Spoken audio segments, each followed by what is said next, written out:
Tao po. Delivery po.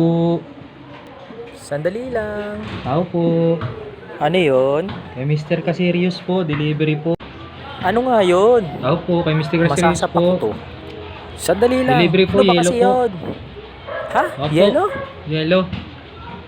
Delivery ng yellow? Saan galing yan? Galing po ng Cubao.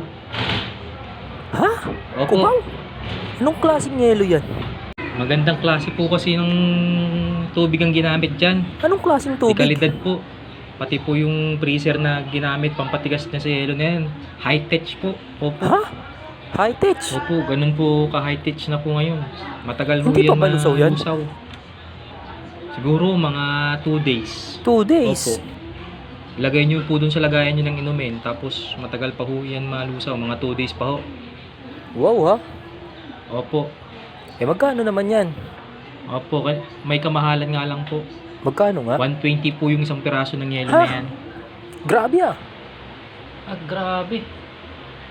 Ganito pala to kamahal? High-tech po kasi. High-tech talaga, ano? Pati yung presyo, high-tech din. Ganun po talaga. Layo pa ng pinanggalingan, ano? Cubao. Malapit Grabe. pa nga po yan eh. Pwede na pala ngayon yun, mag-deliver ng yelo.